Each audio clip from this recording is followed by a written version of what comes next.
നമസ്കാരം, ടിൻറ്റു തോമസ് ആണ്. നമ്മളിപ്പം കഴിഞ്ഞ വീഡിയോസ് കണ്ടിട്ടുണ്ടെങ്കിൽ അറിയാൻ പറ്റും, ഒട്ടുമിക്ക ഫ്ലോറിങ്സും നമ്മളിപ്പോൾ കവർ ചെയ്തു. Granite, marble, tiles, stones almost എല്ലാം തന്നെ കവർ ചെയ്തു. മൊറോക്കൻ ടൈൽസ്, അത്തക്കുടി എല്ലാം ചെയ്തു. അതിൻ്റെ ഉള്ളിൽ ഇപ്പോൾ നമുക്ക് പറയാത്തത് 2 സെക്ഷൻ എന്ന് പറയുന്നത് വുഡ് വെച്ചിട്ട് കൂടുതൽ നമ്മൾ ചെയ്യുന്ന ഒരു ഫ്ലോറിങ്സ് ഉണ്ടല്ലോ. ഇപ്പോൾ ലാമിനേറ്റ് വുഡിന് ഫ്ലോറിംഗ് ഉണ്ട്.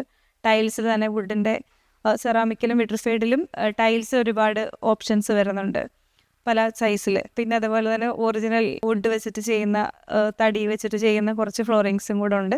അപ്പോൾ അതൊക്കെ നമ്മുടെ ഇഷ്ടമാണ്, വുഡിൻ്റെ ഡിസൈൻസ് കൂടുതൽ ഉപയോഗിക്കണോ വേണ്ടോ എന്നുള്ളത്. കാരണം കുറേ നാൾ കണ്ടു കഴിയുമ്പോഴത്തേക്കും വുഡ് നമുക്ക് മടുക്കാൻ ചാൻസ് ഉണ്ട്. അപ്പോൾ അത് ഓരോരുത്തരുടെ ടേസ്റ്റാണ്. വുഡ് നമ്മൾ തേക്ക്, ഈട്ടി ആ ഒരു ഷെയ്ഡിലുള്ള വുഡിൻ്റെ കളേഴ്സ് നമ്മൾ ടൈൽസിലും യൂസ് ചെയ്യാം, ലാമിനേറ്റഡ് വുഡൻ ഫ്ലോറിങ്സിൽ യൂസ് ചെയ്യാം, വെനിയറിൽ യൂസ് ചെയ്യാം. അങ്ങനെ പല പല ഫ്ലോറിങ്സ് നമുക്ക് അതിനകത്ത് അവൈലബിൾ ആണ്. പിന്നെ നമുക്ക് മൊസൈക്ക്, പണ്ട് കാലത്ത് നമ്മൾ മൊസൈക്ക് ചെയ്യുമായിരുന്നല്ലേ. അപ്പോൾ അങ്ങനത്തെ മൊസൈക്കിൻ്റെ ഡിസൈൻസ് ഇഷ്ടപ്പെടുന്നവർക്ക് വേണ്ടിയിട്ട് ഇപ്പം ഒറിജിനൽ ടെറാസോ ടൈൽസ് നമുക്ക് ചെയ്തെടുക്കാം. അത് കുറച്ച് കോസ്റ്റ്ലി ആയതുകൊണ്ട് നമുക്ക് ടെറാസോ ഡിസൈൻസിലുള്ള ടൈൽസ് നമുക്ക് അവൈലബിൾ ആണ്. അത് പറഞ്ഞ പോലെ ചെറിയ സൈസിലും 4x2 ടൈൽസിലൊക്കെ നമുക്ക് ടെറാസോ ഡിസൈൻസും കൂടെ അവൈലബിൾ ആണ്.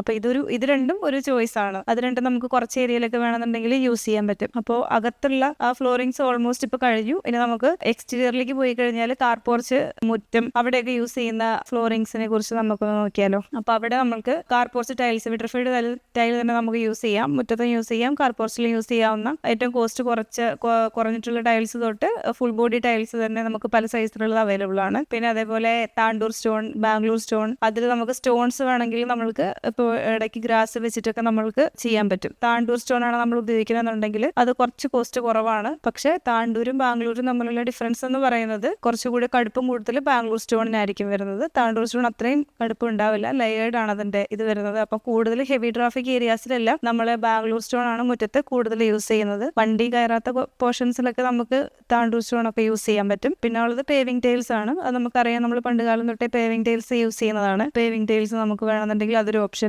ആണ്. മുറ്റത്തും കാർ പോർച്ചിലൊക്കെ യൂസ് ചെയ്യുന്ന ടൈൽസും മെയിൻ ഫ്ലോറിങ്സ് വരുന്നത് മെയിനായിട്ട് ഈ പറയുന്ന പോലെ വിട്രിഫൈഡ് ടൈൽസും സ്റ്റോൺസിൽ ഈ പറയുന്ന ബാംഗ്ലൂർ, താണ്ടൂര് അങ്ങനത്തെയുള്ള ഇതെല്ലാം നമുക്കൊരു ഓപ്ഷൻസ് ആണ്. അപ്പോൾ നമുക്ക് ഇനിയിപ്പോൾ ഈ ടൈൽസിൽ ഉപയോഗിക്കുന്ന ടൈൽസ് മാത്രം ഉണ്ടെങ്കിൽ നമ്മുടെ ഫ്ലോറിങ്സ് കംപ്ലീറ്റ് ആവുന്നില്ല. എപ്പോക്സി അങ്ങനെയുള്ള കാര്യങ്ങളെല്ലാം വരുന്നുണ്ട്. ജോയിന്റ് ഫില്ലേഴ്സ്, അതിലൊക്കെ എങ്ങനെയാണ് നമ്മൾ സെലക്ട് ചെയ്യുക, അത് നമുക്കത് പ്രയോറിറ്റി കൊടുക്കണോ, അതൊക്കെ നമുക്ക് നെക്സ്റ്റ് വീഡിയോയിൽ കാണാം.